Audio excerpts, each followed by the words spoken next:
guys, it's Mimi. Welcome back to my channel, or welcome to my channel if you're new. Today we are doing our final Provo's Most Eligible Season 2 reaction video. Can you even believe it? Yes. The part that shocked me the most about the finale was it was when Remy said, "Can you believe it's already been 6 weeks? You guys have survived 6 weeks." And I was like, that's it? It's only been 6 weeks? I'm really glad that I was able to do this series on my channel, but I'm also really excited to get back into some of my normal stuff. But without further ado, let's get into the finale reaction. The finale was great. I loved it. We were at the live finale. They had it at like a legit movie theater. It was so weird watching it on the big screen. It felt so official. It was so fun to watch. Also, peep the merch. Gotta support PME. Peep the merch, kids these days. Anyway, I do want to say, so we already saw the finale and we already saw the Men Tell All. The Men Tell All, we don't know when it's coming out. Probably sometime next week. But don't worry, this video we will only be reacting to the finale, so we want you to go ahead and watch the Men Tell All first, and then I will have a vlog of the whole evening coming out as soon as the Men Tell All comes out as well. But let's just get right into the finale. I can't believe we have our winners. So crazy. The first thing that we saw happen was all of the meeting of the family. I thought the funniest part of Ellie's interaction with the family, like where she first just met the grandparents, then the immediate family, and then like they storm the house. Like it's a freaking Noah's Ark. Animals are all coming in hot and like it's crazy, and that it just was funny because that was exactly how I felt when I met Eric's family. Like when I went to the first like family gathering, it was like a wedding, I was like shook. It was so many people to meet, so many people to keep track of. I think Ellie did a wonderful job. She is so graceful and kind, and I think that she handled the situation really well, because really that is not a super comfortable environment to be in, at least for me. I was super nervous meeting all of Eric's family. For like Thanksgiving, they literally have a whole church building they have just to themselves, just to his family. I mean, that's not there are probably normal. Families that couldn't even fit in a church building, so well, it's not that big. Scott's family all seemed cool. I loved, oh my gosh, it was so cute. The kids asking the questions, I died. They were so cute. What totally caught me off guard though was his cousin roommate that like interrogated her. Like I didn't realize that they were gonna have someone do one-on-one, like pull them aside. It was the first time it happened, yeah. So like this is before we realized that was gonna be happening, and I was like, what? Like, I was like, is this dude trying to swoop in and steal his girl? Be like, yo, hey. Because every week, like, the guys are talking one-on-one with the girl, and then someone comes up and steps in and says, oh, can I have her now? And then, like, he did it, and I was like, shoot. Scott thought he was done with that, but then here it is, even when he visited the family. He was very attached to Scott. It was weird. I don't know, like, I get he was on camera, he's a little bit more awkward about it. Yeah, he was trying to just stress the fact that they were tight family and everything, but yeah, we're very protective of Scott. Very. I'm like, Scott can take care of himself, thank you. He's a big boy. Why is his cousin his mom, you know? I don't know, I honestly think it's just because it was for a video. I think so too. That, like, he knew what he wanted to say, but then it came across kind of weird. But yeah, no, I'm glad that Scott has good, you know, friends and family that care about him a lot. I just thought it was funny, and it was a little awkward. Like, just props to Ellie. I think she handled the situation really well. It was kind of an uncomfortable situation. The little cousin, are you guys getting married? Which, like, I get it, because, like, that's normal, I guess. Anytime you have a little sibling around and you bring a girl to the family, that's what they're gonna do, but it was just funny because it's like, this is a dating show. Answer. At the end of the show, the point is they're gonna start dating, not that they're, like, getting married. So it's like, this dude's getting ahead of himself. It's like, they're not even officially dating yet. Yeah. Like, this isn't... There's still another man. This isn't like, I've been dating her for 6 months, time to take her to meet the family and figure out if we're gonna get married. This is like, I've seen her a couple times, and let's find out if we're gonna start dating. I don't know, I guess for the family, it was almost like the other situation. Like, it was almost like, oh, should they get married? Yeah, see, I feel like it fits with The Bachelor, because The Bachelor, I know I don't watch it, but I know there's a part where they go meet the family. But I feel like it fits there because at the end of The Bachelor, they do get engaged. But I feel like it was kind of like a bit odd that they did it with Provo's Most Eligible, just because it's such a short amount of time. But I feel like it was so good to see, and obviously what the family members said did play a big part in how some of the guys reacted and going into the finale, which we'll talk about because I'm not happy. Because I was gonna say, like, pretty much all the families liked the girls, and so I was like, oh, okay, it's gonna be like a whole waste of time. They're all gonna be like, wow, she's cool, we like her, wow. It wasn't like that, actually. Let's go into Walker. I think V obviously is great with people, and so it was fun watching the interaction. It was fun seeing McKenna from last season. She has a boyfriend now. They're still together. Really Not happy now, to see that. still. Yeah, it's the same boyfriend from the last season. Same one that was during the show before. And the biggest thing that happened obviously was with the mom. Kind of said what we've all been thinking about how they're kind of in different phases in life, which she kind of talked about career-wise, but I think maybe that was a nicer way of saying, like, hey, are you sure, Walker, are you sure you want to settle down? Are you sure you're done with your party Maturity phase? levels, all that. Yeah. This kind of goes back to what we were just saying before. I think it's interesting because, like, really, the mom's comments were kind of looking too far down the road, really. It's the same thing where it's like, just like Scott's family, we're like, oh, let's think about marriage. It's like the same thing where that's what she's jumping to. Rather than saying, is this a girl that you want to start dating? Yeah. Which, like, cool, start dating anyone, you know? Usually parents aren't even involved in that. Yeah, usually you go on true. some dates, like, once you've been dating for a couple of weeks, then you, like, are like, by the way, mom, I'm dating this girl. So by even having a meeting with the family, it made the mom probably feel like it was further along than it made it seem more serious. Yeah. Which I feel like is what kind of scared Walker, you know? Yeah. That made him, like, back off. Because, like, honestly, they could start a relationship. That's no big deal. Mm-hmm. It doesn't mean they're getting married or anything. So I feel like it almost made him just overreact to the situation and get more spooked. The one other thing that was funny was when they went downstairs and B asked, how many girls have you made out with down here? And he's like, no, honestly, none. It's because it's his parents' house. It's weird. I mean, it makes sense. Like, come down to the basement with me. Hopefully my mom doesn't come check on us. I mean, I guess it made sense though why he hadn't kissed any girls down there, because then he had his eggnog collection up on the shelf. Like, that was just weird. I want to know, did he, like, actually drink all those personally? Or were those eggnog containers that if those were from friends or family members? Well, what if it was unimpressed. a family container and he had maybe a majority of it? Mm-mm. Okay. If he did not drink all but like a half cup of each of those, I would be upset. So next we saw Lauren meeting Jake's family. You can tell Lauren was a bit more nervous meeting them, which I totally don't blame her, because at this point, like, I feel like they were further in their relationship than the other two couples we saw before. Jake had said, I love you already at this point. So it makes sense why she was maybe a little bit more nervous, because she was not taking it more seriously, but they were just further along. It was interesting when Jake was talking to his parents about Lauren. They're like, you know, you're a completely different person around her. And I was like, oh no. But then it was a good thing they were saying. Yeah. Like, oh, you're happier. I think that's always a really good sign that if you have a friend or family member who starts dating someone and they just become happier in all aspects of life, I think that's always a good sign that they're in a good relationship. Someone that brings out the best in you. Yeah. So that was really good to see. That was really, really cute. And then we had the second wave of meeting the family. Mm-hmm.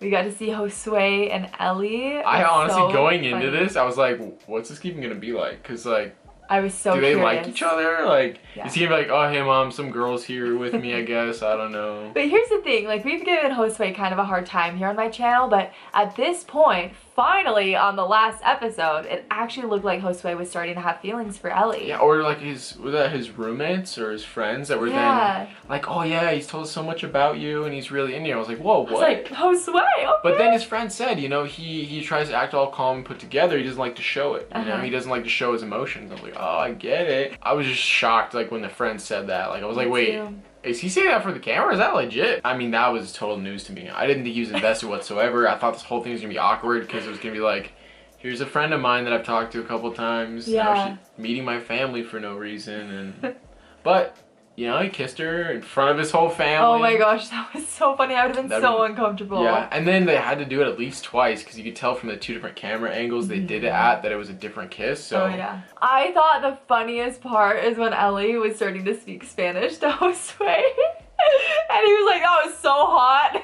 Literally in the theater, she stood up, spun around with her hands up to everybody, and then just took a bow. That was so good. Props to you, Ellie. That was awesome. Let's move on to B met Keaton's sister and his niece and nephew. Honestly, cute. I just kind of felt bad that she didn't really get to meet much of his family, but it seemed like she had a good interaction. Yeah, not that would have, like, I don't think made a difference on who she picked at the end, but it was. Yeah, I mean, because that's the other thing too, is like, really, if you know you're gonna pick someone and it's not the guy you're meeting the family, I guess it doesn't matter who's there, who's not. Yeah. She said at the end of the episode, B said, like, hey, I've known for a couple of weeks. Yeah. So she would have known before the family date happened. So I don't think the family date was like determining who she picked or anything. So I think it was okay. I do think though that it was good that, you know, even though only the one sister was able to be there, she said that she was able to kind of speak for the whole family, so it wasn't like that she was missing out. Totally, yeah, and she seemed to get along great with the sister, so that was good. So sad now knowing what we know, but it's fine. It's fine. I'm not over it. Lastly, we had Lauren, who met Austin's family, and this is where it got real. Like, oh, it was pretty wild. Coming into it, you know, she seemed a little bit more tense or nervous, and so we were like wondering, we're like, oh, whoa, maybe she, like, to me, she seemed more nervous about Austin's than about Jake's. Yeah. Brother-in-law gets in there. Right after the clip of Lauren saying, oh yeah, the brother-in-law was like super fun, he was funny. And then he's like, nope. Yo, that was wild, because like he gave like a, you know, private interview and was saying like, I don't know about this, and then he sits down with Austin, he's like, all right, what do you think? And he's like, she's nice. He's like, I want your real opinion. He's like, no, you don't. He's like, yeah, I do. And then he's like, cool, well, no, she's not good. Not that this is not good, she's not good for you. Well, I mean, it was weird the way he was saying it. It was funny. Like he wasn't just saying you guys aren't a good fit. He was saying it was Lauren's fault. The brother-in-law was saying, you know, she hasn't taken the time to get to know you, and she seems less invested than you. Like, the brother-in-law was blaming Lauren hardcore. It didn't seem fair because, like, he needs to understand the situation of the show that they were put in, and I get it. But, I mean, how can you base that whole opinion of they should never be together based on that one thing? It was weird that he had already made up his mind. It wasn't something that could be recovered from, which I thought was kind of weird. Yeah, because that's the thing. He's saying she doesn't know you well enough. And to me, that would mean she should get to know you better. Dating, what do you know? This is not them getting married again. I feel like it's the same problem we've seen throughout. Is he saying, wow, at this stage in your relationship, she should know more about you before you guys get married. And it's like, no, they've been on a couple of dates and now they want to start dating. You don't have to know everything about someone you start dating. I think the brother-in-law, he seems like a really nice guy, and obviously he just wants what's best for Austin. We're not to that place in the relationship yet. I think really what happened was when they asked what she liked about Austin, she didn't say the right thing in their opinion. I think that's what it came down to. If you notice, one of his sisters, her face was like when, you know, I don't know if the camera, you never know if it's really what she's responding at that moment or if they kind of patch that together. But she said she liked Austin's sass and his quick wit. And I think that's what turned off the brother-in-law, actually. Is because he wanted to be something deeper. Because, you know, someone's sass is so surface level. That's like initially meeting them, you can see that. We're just talking about someone's sass. And she didn't even mean sass exactly versus like kind of witty humor or whatever. But, you know, it's something you can tell right off the bat. And so I think he was looking for something deeper as to be like, why would you want to be in a relationship and say, you know, something more about his character than like a behavior he does. And that's where he went, oh, she doesn't know him that well. She doesn't see this depth of Austin that we do because all she sees is this witty guy. I feel like it'd be easy to look at the situation and say, oh, well, Austin was just swayed so easily, but how it all went down led me to believe that maybe he wasn't as sure about his relationship anyway, and then that caused like a deeper crack, but which seems weird because they seemed so solid. So maybe he was just swayed easily by what his brother-in-law thought, which, I mean, I don't blame him because if it's someone you trust, they can usually give good advice. They can usually read the situation pretty well. So then when all the family dates and meetings were over, we actually got to figure out who the girls were gonna pick. Ellie was first, and I feel like it was pretty obvious, but it was like more sad than I thought, because at this point, like, Josue actually seemed to like her, and so it was kind of sad. But I mean, no one was surprised. She picked Scott, and the crowd went wild. It was like crazy in the theater. Everyone was cheering.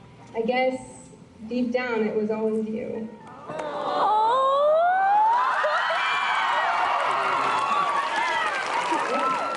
And then he pulled the plane tickets out of his pocket. I mean, maybe he was just like bluffing. It was an empty envelope, but like that's a pretty big move to just have the tickets purchased already. He like, knew. Locked in. It was so funny. They were like, Ellie, like, have you known for a while? Did you just make up your mind? She's like, I've known, obviously. Yeah, since like week 2 or something. I was like, dang. Next up was Bee. So I was like 99% sure it'd be Walker, not Keaton. And that's what we kind of predicted the whole season. We always figured it'd be those two together at the end. But it was so sad, you guys. Like, it's Yo, crazy that was because rough. In the crowd, just yeah, they're guys, like, it was crazy. Everybody was Team Keaton in that theater. it was like, bad. And then we like looked down. So B was sitting like 2 rows up in front of us, down to the right, so you could look down. She just had like she had a jacket over her head just because like everyone was so freaking out. And I mean, imagine being in that situation where you're just having to relive all of this. Yeah. Because like it's one thing to be there and you're dating the 2 guys and you have to make your choice and send one home, but like then you're watching yourself do it to him again and you see how invested he was. Like, it's already so hard to break up with someone, and then she got to see all his interviews of him being so sad after in the golf cart talking to the camera. He was really hurt, and that's something that she didn't see, and she did have to relive it. And props to everyone on the show. I say this a lot, but like, mad respect, because that is a tough situation to be in, and I felt bad for Walker. Walker was also just sitting pretty close to us, so I mean, just knowing that he was right there and everyone's like upset Keaton's off, which means they're not happy that he won. Yeah, because then when it showed Walker like walking up, people were like low-key almost booing. Not the reaction you want when you just won the show, got your girl, you're all together, everything's great, and no one's celebrating with you. Yeah, and like hardly anyone was like clapping. I felt bad for Walker. I can't imagine like what that situation would be like. And I know we've given Walker a hard time, and it's not that we think he's a bad person. I just like, from watching the show, we thought Keaton would be a better fit with B. Which is, so it's nothing against Walker. I don't think anyone deserves to be like booed. Not that he, I mean, that's the hard part about this, is to us, it is a show and everyone like gets in it. They have their favorite characters, they have their villains or whatever it is. But then being there in person, like, this was a relationship that actually meant something to them.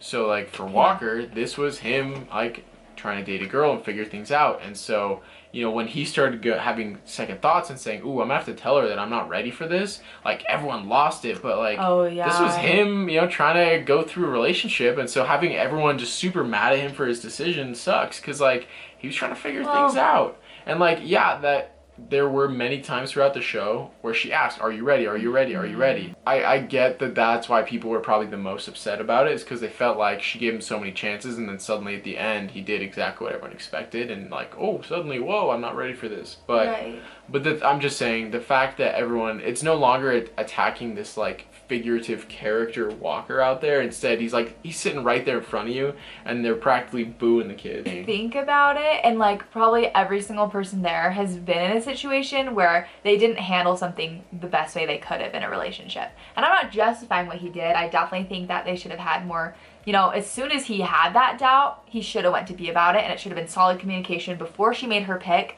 I feel like part of it was like he wanted to be picked and then talk to her after, because that'd be easier. But he shared that he didn't really know how to talk to her about it. Yeah, that's true. So I mean, like, that is his fault, but at the same time, he just didn't know how. So it makes it hard, because you're like, well, I'm like right at the end of this thing, like, how do I tell her? And not like, would she get super mad? And right, because it was like a recent realization he had. But I do feel like, though, we need to give him a break, because I'm sure every single person watching this has been in a situation where they could have handled something better, and people make mistakes, and that's okay. I'm not saying it's okay what he did, but remember that that's what happens in relationships, and we need to be kind. So don't give all this hate to Walker. And, you know, he knows he made a mistake. He got to watch it again right there. It's not like he doesn't think, hopefully, that he didn't do anything wrong. So, I mean, I just think that we should try to be kind. You know, she was telling Remy about the guy who wins and the guy who loses, and said the guy who loses is because he was too in his head. And then there's a clip of Austin saying, you know, I've kind of been in my head lately. And I'm like, oh shoot, what? Great editing, that was hilarious. And then he's the ones up first who are like, oh, yep, definitely him, he's out. But then he's like, whoa, Lauren, like, before you get to what you're saying, I got some things to say. Like, here's the thing. Could you have not had a conversation before? Because what if she had already just sent Jake away and then he came out and said that? Maybe he knew he was up first but didn't know what that meant, or... No, I don't think they knew at all. Like, of course everyone makes mistakes and we should be understanding, but that would have sucked. Like, what if she was about to pick him and she had already said goodbye to Jake, you know? If you're gonna break up with her, don't break up with her right then. It was funny because as soon as he finished saying, like, yeah, I just don't think it's working, and then he was like trying to like dip, and she's like, well, can I say a few things now? And was like, by the way, I was about to send you home, so don't get too full of yourself, man. Well, she said it in a nice way. True, but like that definitely was what's going through her head. Because like it seemed like he was like, oh, I'm sorry, you're like madly in love with me, but this isn't gonna happen. And she's like, no, dude, it's mutual. Like, we can both tell it just wasn't meshing. And so obviously she ended up picking Jake, who he was so excited. It was so cute to watch. I mean, you know, I've been critical of it, but I was shocked that we did not hear the yeet right there. Me too. If there was gonna be a time he said yeet, wouldn't it have been right then? We were surprised. T. So everyone in the theater is obviously really excited for Lauren and Jake.